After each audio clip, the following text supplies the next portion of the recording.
حضرت سیدنا علی المرتضیٰ شیر خدا کرم اللہ وجہ الکریم کے پاس ایک شخص آیا، کہنے لگا یا علی پریشان حال ہوں، دکھوں کا مارا ہوں، خوشیوں کے جنازے نکل گئے، غم عروج پر آ گئے، یا علی کوئی ایسا وظیفہ بتائیں، کوئی ایسی نصیحتیں ارشاد فرمائیں جن پر عمل کر کے میں دنیا و آخرت میں کامیاب بن جاؤں۔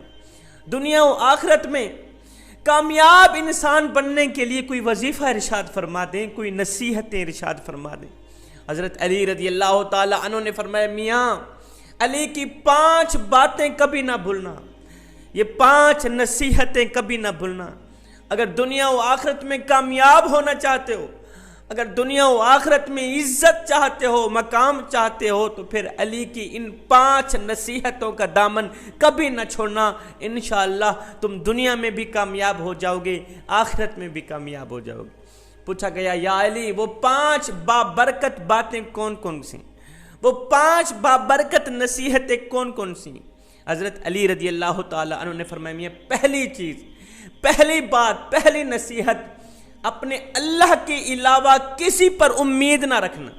اللہ کی ذات کے علاوہ کسی شخص پر، کسی پر امید نہ رکھنا، کیونکہ اللہ کی ذات کے علاوہ کوئی ذات ایسی نہیں جو تمہاری امیدوں کو پورا کر سکے۔ جن کی امید صرف اللہ ہو وہ کبھی نا امید نہیں ہوتے۔ حضرت سیدنا علی المرتضیٰ شیر خدا کرم اللہ وجہ الکریم نے فرمایا لوگو امیدیں انسانوں سے جوڑتے ہو، شکوے رب سے کرتے ہو، تم بھی کمال کرتے ہو۔ رب سے جب بھی مانگو رب کو ہی مانگو۔ جوانو خدارا اللہ سے جب بھی مانگو اللہ کو ہی مانگو، اس لیے کہ جب رب تمہارا ہو گیا تو پھر سب تمہارا ہو گئے۔ اور سنو رب کے عشق میں، رب کی محبت میں ایک وہ مقام بھی آتا ہے کہ دعا تو رہی بڑی دور کی بات، انسان صرف سوچتا ہے اللہ پوری کر دیتا ہے۔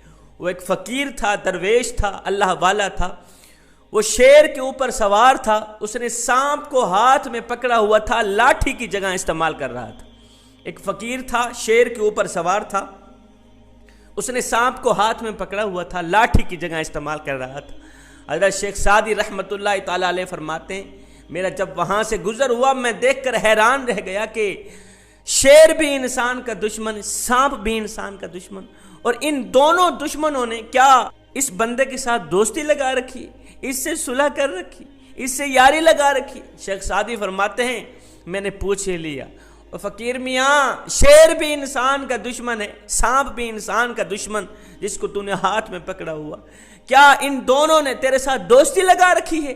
اس فقیر اللہ والے نے کہا میاں جب سے میں نے اللہ سے دوستی لگائی ہے نا، انہوں نے میرے ساتھ دوستی لگا لی۔ جب میں نے اللہ سے صلح کی، سانپ نے میرے ساتھ صلح کر لی، شیر نے میرے ساتھ صلح کر لی۔ جوانو رب سے جب بھی مانگو رب کو ہی مانگو۔ رب کے عشق میں، رب کی محبت میں، معرفت الہی میں ایک وہ مقام بھی آتا ہے کہ دعا تو رہی بڑی دور کی بات، انسان صرف سوچتا ہے اللہ پوری کر دیتا ہے۔ ابھی یہاں سے دعا نکلتی بعد میں ہے، قبول پہلے ہو جاتی ہے۔ حضرت علی رضی اللہ تعالی عنہ نے فرمایا میاں دوسری نصیحت، دوسری بات، دنیا میں 2 چیزوں سے ہمیشہ کے لیے ڈرتے رہنا، ہر وقت، ہر گھڑی، ہر لمحے ڈرتے رہنا۔ پہلی چیز اللہ کی ذات سے ڈرتے رہنا، ہمیشہ کے لیے اللہ کی ذات سے ڈرتے رہنا۔ دوسری چیز اپنے گناہوں سے ڈرتے رہنا، کیونکہ یہ جو گناہ ہوتے ہیں یہ نیکیوں کو اس طرح کھاتے ہیں جس طرح آگ لکڑیوں کو کھاتی۔ میرے کریم نبی نے فرمایا یہ جو تم گناہ کرتے ہو بڑی خوشی سے گناہ کرتے ہو، یہ تمہارے کیے گناہ تمہاری نیکیوں کو اس طرح کھاتے ہیں جس طرح آگ لکڑیوں کو کھاتے ہیں۔ خدارا گناہ کبھی نہ کرنا، گناہ انسان کو اللہ سے دور کر دیتے ہیں، گناہ انسان کو جنت سے دور کر دیتے ہیں، گناہ انسان کو اللہ کے خوف سے دور کر دیتے ہیں، معرفت الہی سے دور کر دیتے ہیں، اللہ کی محبت سے دور کر دیتے ہیں، اللہ کے کرم سے دور کر دیتے ہیں، اللہ کی رحمت سے دور کر دیتے ہیں۔ اور بندہ جب رب سے بھی دور ہو جاتا ہے باقی کوئی چیز رہ گئی۔ خدارا گناہ کبھی نہ کرنا، ہر وقت تمہارے اندر یہ خوف پیدا ہو، خوف رہے کہ کہیں ہم سے کوئی گناہ سرزد نہ ہو جائے اور ہمارا اللہ ہم پہ ناراض بھی نہ ہو جائے۔ جوانوں لذت کی وجہ سے گناہ مت کرو، خدارا لذت کی وجہ سے گناہ مت کرو، اس لیے کہ لذت ختم ہو جائے گی اور گناہ باقی رہے گا، اور مشقت کی وجہ سے نیکی مت چھوڑو نیکی، اس لیے کہ مشقت ختم ہو جائے گی، نیکی باقی رہے گی۔ حضرت سیدنا علی المرتضیٰ شیر خدا کرم اللہ وجہ الکریم نے فرمایا، میں نے گناہوں میں ڈوبے لوگوں کو رات کو تڑپتے دیکھا ہے، میں نے گناہوں میں ڈوبے لوگوں کو رات کو روتے دیکھا ہے، رات کو اپنے گناہوں پر نادم ہوگا شرمندگی کے آنسو بہاتے دیکھا ہے، اور نیکیوں پر فخر کرنے والے لوگوں کو دوسروں پر ہنستے دیکھا ہے۔ کون اچھا کون برا، کس کا کردار اچھا، کس کا عمل اچھا، کس کا عمل برا، یہ تو میرا اللہ ہی جانتا ہے۔ پر ایک بات یاد رکھنا، آج کا انسان ہمیشہ کے لیے اچھے انسان سے محبت رکھتا ہے، ایک میرا اللہ ہی ہے جو برے انسان کو بھی اکیلا نہیں چھوڑتا۔ حضرت علی رضی اللہ تعالی عنہ نے فرمایا، تیسری نصیحت، تیسری بات کا خاص خیال رکھنا، جس چیز کا تمہیں علم نہیں وہ چیز کسی کو بتانا نہیں۔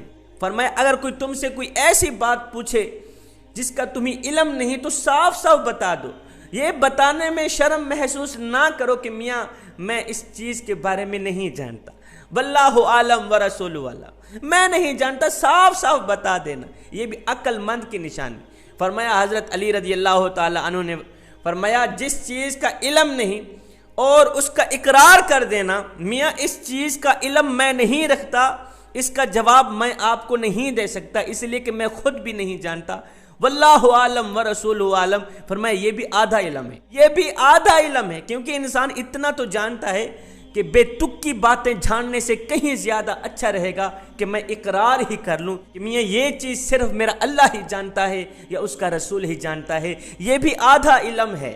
فرمایا چوتھی بات، ہمیشہ کے لیے اللہ کا شکر ادا کرتے رہنا۔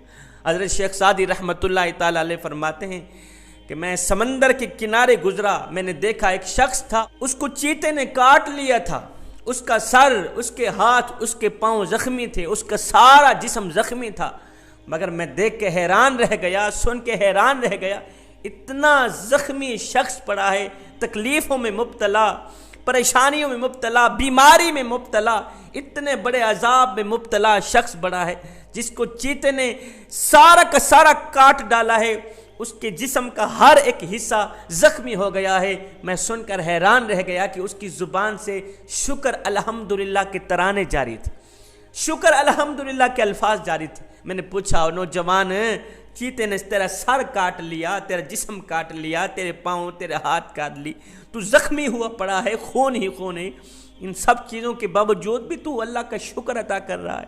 کہا حضرت میرا جسم زخمی ہے تو کیا ہوا، اللہ کا شکر ادا کرنے کے لیے میری زبان تو سلامت ہے۔ فرمایا خوش قسمت اور خوش نصیب اللہ کا محبوب بندہ ہے وہ جو ہمیشہ کے لیے اللہ جس حال میں رکھے اس کا شکر ادا کرتا رہتا۔ فرمایا حضرت علی نے پانچویں بات، پانچویں نصیحت، ہمیشہ کے لیے اپنے گھر والوں سے اچھا سلوک کرتے رہنا، اپنی بیوی بچوں سے اچھا سلوک کرتے رہنا۔ جو شخص اپنی بیوی سے اچھا سلوک نہیں کرتا وہ ساری زندگی پریشان حال ہی رہتا ہے، اس کی عمر کم کر دی جاتی، عمر میں برکت ختم کر دی جاتی۔ جو شخص بیوی سے اچھا سلوک نہیں کرتا، جو شخص اپنی فیملی سے اچھا سلوک نہیں کرتا، وہ شخص جلد ہی مر جاتا ہے، اس کے مال جان روزی رزق میں برکت نہیں رہتی، ہمیشہ کے لیے ٹینشنوں میں مبتلا رہتا ہے، دکھوں میں مبتلا رہتے ہیں، طرح طرح کی پریشانیوں میں مبتلا رہتے ہیں۔ جوانوں، اگر تم بھی دنیا و آخرت میں کامیاب ہونا چاہتے ہو، ان 5 نصیحتوں کا دامن کبھی نہ چھوڑنا، انشاءاللہ تم لوگ دنیا میں بھی کامیاب ہو جاؤ گے، آخرت میں بھی کامیاب ہو جاؤ گے۔ خدارا اپنے بچوں کی زندگی برباد مت کرو، اپنی بیوی یا فیملی کے کسی بھی افراد کے ساتھ تلخ رویہ اپنانا، ظلم کرنا، اسے تکلیف دینا۔ سنو، بچوں کے سامنے کیا کسی پر تشدد بچوں کی زندگی اجاڑ کے رکھ دیتا ہے، بچوں کے سامنے کیا کسی پر ظلم بچوں کی زندگی تباہ و برباد کر کے رکھ دیتا ہے۔ بچے جب اپنی ماں پر ظلم ہوتا دیکھتے ہیں نا، بچے جب اپنی ماں کی آنکھوں سے آنسو نکلتے دیکھتے ہیں تو بچوں کے اندر قوت کا مادہ ختم ہو جاتا ہے، بچے پاگل بن جاتے ہیں، جب بچے پاگل بن جاتے ہیں یوں بچوں کا مستقبل تباہ و برباد ہو جاتا ہے۔ حضرت سیدنا علی المرتضیٰ شیر خدا کرم اللہ وجہ الکریم نے فرمایا شادی کے بعد جس گھر میں عورت پر ظلم کیا جاتا ہو، جس گھر میں بیوی پر ظلم کیا جاتا ہو، تو اس ظلم کا جو اثر ہوتا ہے نا وہ بچوں پر پڑتا ہے۔ ماں پر کیا گیا ظلم کا جو اثر ہوتا ہے وہ بچوں پر پڑتا ہے، کیونکہ بچے ماں کے جسم کا حصہ ہوتے ہیں، بچے ماں کے جسم کی بوٹی ہوتی۔ اب جو درد ماں محسوس کرتی، جو تکلیف ماں محسوس کرتی، جو ظلم ماں محسوس کرتی ہے، ان تمام چیزوں کا جو اثر ہوتا ہے بچوں کے ذہنوں پر پڑتا ہے۔ یوں بچے ذہنی دباؤ کا شکار بن جاتے ہیں اور بچوں کا مستقبل تباہ و برباد ہو جاتا ہے۔ یہ کس وجہ سے ہوا؟ باپ کے ظلم کی وجہ سے ہوا۔ یہ کس وجہ سے ہوا؟ باپ کی اذیتوں کی وجہ سے ہوا۔ حضرت سیدنا علی المرتضیٰ شیر خدا کرم اللہ وجہ الکریم نے فرمایا جس گھر میں عورت روتی ہو، جس گھر میں ہر وقت عورت کی آنکھوں سے آنسو نکلتے ہوں، جس گھر میں عورت پریشان رہتی ہو، اللہ اس گھر کے لیے اپنی رحمت کے دروازے بند کر دیتا ہے۔ جس گھر میں عورت روتی ہو، جس گھر میں عورت تڑپتی ہو، چیختی ہو، چلاتی ہو، جس گھر میں عورت پر ظلم کیا جاتا ہو، اللہ اس گھر کے لیے اپنی رحمت کے دروازے بند کر دیتا ہے۔ اور جس گھر کے لیے اللہ اپنی رحمت کے دروازے بند کر دیتا ہے نا، پھر اس گھر کے تمام افراد بے روزگاری کی دلدل میں پھنس جاتے ہیں، تمام افراد پریشانیوں کی دلدل میں پھنس جاتے ہیں، پریشانیاں انہیں لپیٹ لیتی ہیں، طرح طرح کی مصیبتیں انہیں لپیٹ لیتی، مصیبتیں انہیں گرفتار کر لیتی ہیں، ٹینشنیں انہیں گرفتار کر لیتی ہیں۔ پھر ساری زندگی یہ لوگ پریشانیوں کی دلدل سے باہر نہیں نکل پاتے۔ خدارا بیوی پر ظلم نہ کرنا، بیوی کو تکلیف نہ دینا، اس سے تمہارے بچوں کا مستقبل تباہ و برباد ہو جائے گا۔ والدین جو ہوتے ہیں بچوں کی ہیرو ہوتے ہیں، ہیرو۔ بچے ہر چیز اپنے والدین سے ہی سیکھتے ہیں، بچے ہر چیز اپنی ماں سے سیکھتے ہیں، اپنے باپ سے سیکھتے ہیں۔ کیا سیکھتے ہیں؟ صبر، تحمل، عزت، پیار، محبت، خلوص، اخلاص۔ یہ وہ چیزیں ہیں جو بچوں کے کردار کو اچھا بنانے میں بھرپور مدد کرتی ہیں۔ اور سنو، بیوی اللہ کی امانت ہوتی ہے، کیونکہ یہ اللہ کے کلمے کی وجہ سے ہی مرد پر حلال ہوتی ہے۔ بیوی کو دکھ نہ دیا کرو، بیوی کو درد نہ دیا کرو۔ بیوی کی جو دنیا ہوتی ہے نا وہ بہت ہی چھوٹی ہوتی ہے، وہ دنیا اپنے شوہر سے شروع ہوتی ہے اور شوہر پر ہی ختم ہوتی ہے۔ جس طرح مرد کے سامنے اونچا بولنے والی بیوی اچھی نہیں لگتی، سیم اسی طرح بیوی کے سامنے اونچا بولنے والا مرد بھی اچھا نہیں لگتا۔ جس طرح مرد کو وہ عورت زہر لگتی ہے جو زیادہ چیختی ہے، چلاتی ہے، سیم اسی طرح عورت کو بھی وہ مرد زہر لگتا ہے جو زیادہ چیختا ہے، چلاتا ہے، اونچی اونچی آواز میں بولتا ہے، تلخ لہجہ اپناتا ہے، ہر وقت غصے میں ہی بھڑکتا رہتا ہے۔ ایسا شوہر بیوی کی نظروں سے گر جاتا ہے، بیوی کی نظروں میں قابل عزت، قابل احترام نہیں رہتا۔ اپنے اندر نرمی پیدا کریں۔ عورتوں میں شوہر کو ہر وقت کچھ نہ کچھ سنانے کی فطری عادت ہوتی ہے۔ ان عادتوں سے تنگ آ کر ایک صحابی اپنی بیوی کی شکایت لے کر حضرت سیدنا عمر فاروق رضی اللہ تعالی عنہ کے گھر میں پہنچا۔ جب حضرت عمر کے گھر کی دہلیز پر اس نے قدم رکھا، جا کر سنا ان کے گھر کا ماحول بھی ویسا ہی تھا جیسا کہ اس شخص کے گھر کا ماحول تھا۔ آپ کی بیوی آپ کو کہہ رہی تھی، حضرت سیدنا عمر فاروق رضی اللہ تعالی عنہ کی بیوی حضرت عمر کو سنا رہی تھی، آج سبزی گھر میں نہیں تھی، آج یہ نہیں ہے، آج وہ نہیں ہے، وہ لے کے آئے تھے وہ ٹھیک نہیں تھی، جاؤ تبدیل کر کے لے کے آؤ۔ اس طرح کی باتیں کر رہی تھی۔ اس شخص نے جب حضرت سیدنا عمر فاروق رضی اللہ تعالی عنہ کے گھر کا ماحول دیکھا کہ حضرت عمر کی بیوی سناتی جا رہی ہے، حضرت عمر فاروق رضی اللہ تعالیٰ عنہ خاموش بیٹھے سنتے چلے جا رہے ہیں، یہ صحابی اپنے گھر کی طرف روانہ ہو گئے، واپسی الٹے پاؤں گھر چلا گئے۔ بعد میں حضرت سیدنا عمر فاروق رضی اللہ تعالیٰ عنہ نے اس صحابی کو واپس بلایا، پوچھا میاں تو میرے گھر میں آیا تھا پھر واپسی چلا گیا، کیا لینے آیا تھا، خالی ہاتھ چلا گیا؟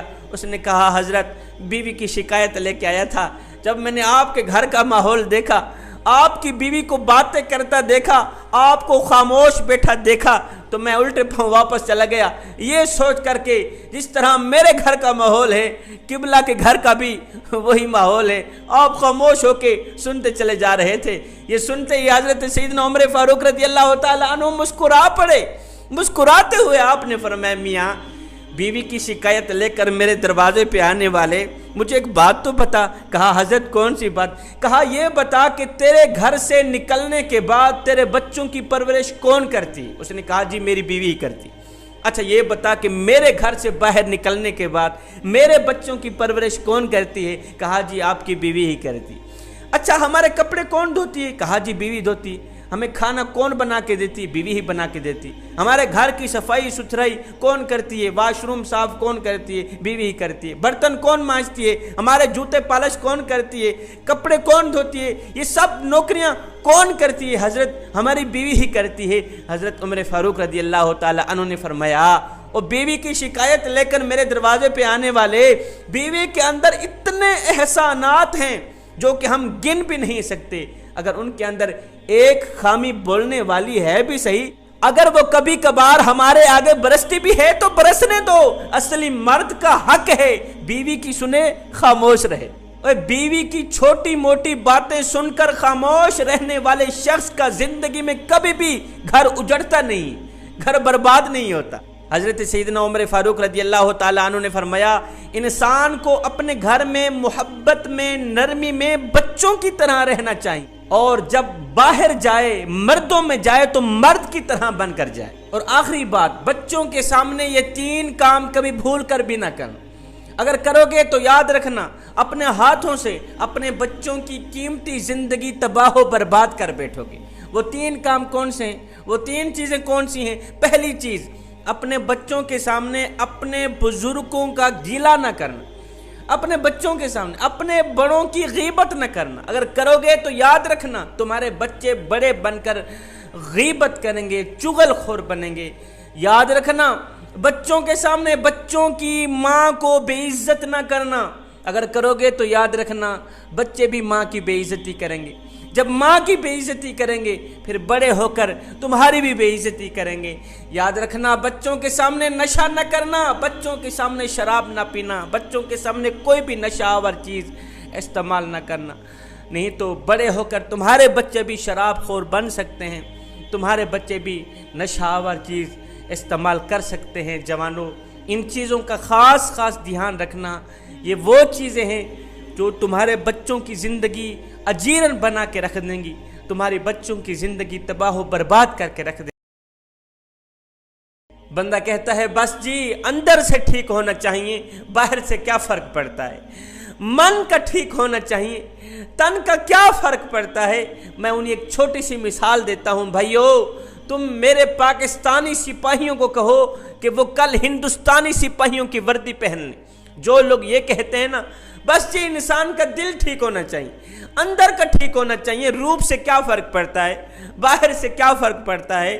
شکل و صورت سے کیا فرق پڑتا ہے؟ اٹھنے بیٹھنے کے انداز سے کیا فرق پڑتا ہے؟ میں انہیں ایک چھوٹی سی مثال دیتا ہوں۔ بھائیو تم میرے پاکستانی سپاہیوں کو کہو کہ وہ کل ہندوستانی سپاہیوں کی وردی بدل کے سوشل میڈیا کے سامنے آ کے یہ اعلان کریں لوگوں ہم نے صرف وردی بدلی ہوئی ہے، باقی ہم اندر سے پاکستان کے وفادار ہیں۔ ہم نے صرف وردی بدلی ہوئی، ہم نے صرف باہر کا روپ بدلا ہوا ہے، باقی ہم اندر سے وفادار ہیں۔ لہٰذا وردی بدلنے سے کیا فرق پڑتا ہے؟ پھر میں دیکھوں گا کتنے لوگ ہیں جو تمہیں وفادار سمجھتے ہیں اور کتنے لوگ ہیں جو تمہیں غدار سمجھتے ہیں۔ اور نادانو جب تمہیں اپنے پیارے نبی کی وردی پسند نہیں تم سچے عاشق کیسے بن سکتے ہو؟ جب تمہیں اپنے پیارے نبی کا طور طریقہ پسند نہیں تم سچے عاشق کیسے بن سکتے ہو؟ جب تمہیں اپنے پیارے نبی کی ادائیں پسند نہیں، آپ کا لباس پسند نہیں، تم سچے عاشق کیسے بن سکتے ہو؟ ہائے میرے کریم نبی کے دروازے پر، میرے کریم نبی کی چوکھٹ پر اگر کوئی اپنا آیا اپنوں کے سروں پر تو میرے کریم نبی نے شفقت بھرا ہاتھ رکھا ہی رکھا۔ کمال کی بات تو یہ تھی کہ میرے کریم نبی کی چوکھٹ پر اگر کوئی دشمن آ جاتا دشمنوں کے سروں پر بھی میرے کریم نبی نے شفقت بھرا ہاتھ رکھا ہے۔ میاں تو امیر ہے تجھے امیری مبارک، تو دولت مند ہے تجھے دولت مبارک، تو نمبردار ہے تجھے نمبرداری مبارک، تو چودھری ہے تجھے چودراہٹ مبارک۔ ہاتھ جوڑ کے عرض کر رہا ہوں، کبھی کبھار اپنی گلی میں رہنے والے اس غریب کے دکھڑے سن لیا کر، اس غریب کی فریادیں سن لیا کر جس کا اللہ کے سوا دنیا میں سننے والا اور کوئی نہیں ہے۔ ہو سکتا ہے اس غریب کی فریادیں سننے، اس کے سینے کا بوجھ ہلکا کرنے پر اللہ تم پہ راضی ہو جائے، مدینے والا تجھ پہ راضی ہو جائے۔ ہائے آپ نے وہ واقعہ نہیں سنا؟ مدینہ شریف میں ایک بڑھیا عورت رہا کرتی تھی، کم عقل عورت رہا کرتی تھی، جس کا ذہنی توازن ٹھیک نہیں تھا، جس کا عقلی توازن ٹھیک نہیں تھا۔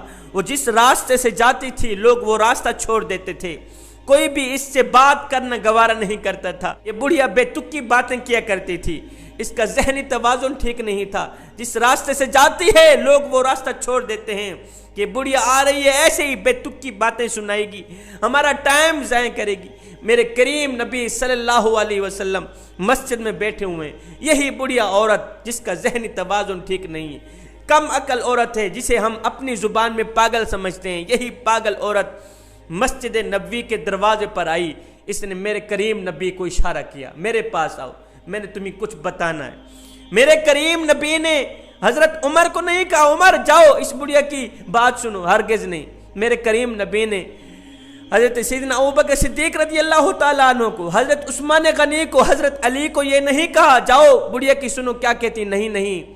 میرے کریم نبی خود اٹھے، میرے کریم نبی خود اٹھے، دروازے پر گئے، بڑھیا کو کہا بڑھیا کیا کہنا چاہتی؟ بڑھیا نے کہا جی میں نے یہاں کچھ نہیں کہنا، یہ جو سامنے میدان پڑا ہوا ہے نا اس میدان پر میں نے جا کر کچھ کہنا، ساری باتیں بتانی اس میدان پہ جا کر۔ ہائے کڑکتی دھوپ ہے تتی ریت ہے، میرے کریم نبی گئے اس میدان کے اندر، وہ بڑھیا کملی عورت پاگل عورت میرے کریم نبی کو ایسے ہی گھماتی رہی، بے تکی باتیں سناتی رہی، ایسے ہی گھماتی رہی۔ کڑکتی دھوپ ہے تتی ریت ہے، میرے نبی کا نازک بدن، بے تکی باتیں سناتی رہی، میرے نبی کو گھماتی رہی۔ گھنٹہ گزر گیا، 2 گھنٹے گزر گئی، جب وہ بڑھیا عورت تھکی اس نے اپنے گھر کی طرف رہا لی۔ جب وہ عورت گھر کی طرف گئی میرے کریم نبی آئے، مسجد میں بیٹھ گئے، حضرت سیدنا عمر فاروق رضی اللہ تعالیٰ عنہ کھڑے ہو کر عرض گزار ہوئے، سونیا کڑکتی دھوپ ہے تتی ریت ہے، اوپر سے آپ کا نازک بدن ہے، قیمتی وقت ہے، آپ جانتے ہیں کہ وہ جو بڑھیا عورت ہے اس کا ذہنی توازن ٹھیک نہیں، اس کا عقلی توازن ٹھیک نہیں، حضور وہ تو پاگل ہے، اس نے آ کے ایسے ہی آپ کا ٹائم ضائع کر دیا۔ حضور آپ جانتے نہیں وہ بڑھیا جس راستے سے جاتی ہے لوگ وہ راستہ چھوڑ دیتے ہیں، یہ تو ایسے ہی بے تکی باتیں سناتی، پورے مدینے میں اس کی کوئی سننے کو تیار نہیں۔ جب حضرت عمر فاروق نے کہا حضور پورے مدینے میں اس کی کوئی سننے کو تیار نہیں، تو میرے کریم نبی نے اپنا سر مبارک اٹھایا، عمر کی طرف دیکھا، فرمانے لگے عمر پورے مدینے میں اس بیچاری کی کوئی نہیں سنتا، پورے مدینے میں اس بیچاری کے کوئی دکھڑے سننے کو تیار نہیں، کوئی درد سننے کو تیار نہیں۔ عمر اگر میں بھی اس بیچاری کی نہیں سنوں گا تو کون سنوں گا؟ عمر جا اس بڑھیا کو کہہ دے، بڑھیا میرا نبی فرما رہا ہے جب دکھ زیادہ ہو جائیں، جب غم زیادہ ہو جائیں، جب سینے پہ غموں کا بوجھ زیادہ ہو جائے تو یہ بوجھ ہلکا کرنے کے لیے کسی اور کے دروازے پہ نہ جانا، میں محمد کی چوکھٹ پہ آ جانا، تو سناتی جائے گی محمد سنتا جائے گا۔ میرے کریم نبی نے غیروں کے سروں پر شفقت بھرا ہاتھ رکھا، ہم نے اپنوں کے سر پر بھی شفقت بھرا ہاتھ نہ رکھا۔ آج کا انسان ہمیشہ اچھے انسان سے محبت رکھتا ہے، عقل مند انسان سے محبت رکھتا ہے، پاگلوں سے کوئی محبت نہیں رکھتا، پاگلوں کے کوئی ٹکڑے نہیں سن۔ آج کا انسان ہمیشہ اچھے انسان سے محبت رکھتا ہے، فقط ایک میرا رب ہی ہے جو برے انسان کو بھی اکیلا نہیں چھوڑتا۔ جوانو نبی کی غریب امت کے دکھڑے سنا کرو، نبی کی غریب امت کے درد سنا کرو، حضور کی امت سے پیار کرو، محبت کرو۔ اگر میں آپ کے بچوں سے پیار کروں تو میں آپ کو کتنا اچھا لگوں گا، اور اگر آپ میرے بچوں سے پیار کریں گے تو آپ مجھے کتنے اچھے لگیں گے۔ تو جب ہم سب حضور کی امت سے پیار کریں گے تو ہم حضور کو کتنے اچھے لگیں گے۔ جب ہم سب آقا کی امت سے پیار کریں گے، آقا کی امت کے درد سنیں گے، دکھڑے سنیں گے، ان کے سینے کا بوجھ ہلکا کریں گے، تو ہم سب آقا کو کتنا پسند آئیں گے، آقا ہم سے کتنا پیار کریں گے، کتنی محبت کریں گے۔ مسیلمہ کذاب نے حضرت حبیب بن زید رضی اللہ تعالی عنہ کو کہا تو ایک دفعہ مجھے کہہ دے کہ میں اللہ کا رسول ہوں۔ حضرت حبیب بن زید نے کہا دفع ہو، تو جھوٹا ہے، تو اللہ کا رسول ہرگز نہیں ہو سکتا۔ مسیلمہ کذاب ظالم نے کیا کیا؟ حضرت حبیب بن زید کا ایک ہاتھ کاٹ ڈال، دوسرا ہاتھ کاٹ ڈال، ایک دفعہ کہہ دو میں اللہ کا رسول ہوں، کہا ہرگز نہیں، تو جھوٹا ہے۔ مسیلمہ کذاب نے حضرت حبیب بن زید کا ایک پاؤں کاٹ ڈالا، دوسرا پاؤں کاٹ ڈالا، ایک ایک بوٹی جسم سے الگ کر ڈالی، ایک بار کہہ دو میں اللہ کا رسول ہوں، کہا دفع ہو، تو جھوٹا ہے، تو آج بھی جھوٹا ہے، تو کل بھی جھوٹا ہے، تو اللہ کا رسول نہیں۔ مسیلمہ کذاب ظالم نے کیا کیا؟ کان کاٹ ڈالے، زبان کاٹ ڈالی، سینہ چیرا، تھر تھراتا ہوا دل باہر نکل پڑا۔ حضرت حبیب بن زید اللہ کو پیارے ہو گئے، آپ کا انتقال ہو گیا۔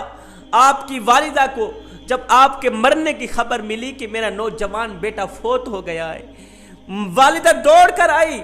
والدہ نے بیٹے کی لاش کو اس حالت میں دیکھا، کان الگ ہے، سر الگ ہے، ہاتھ الگ ہے، پاؤں الگ ہے۔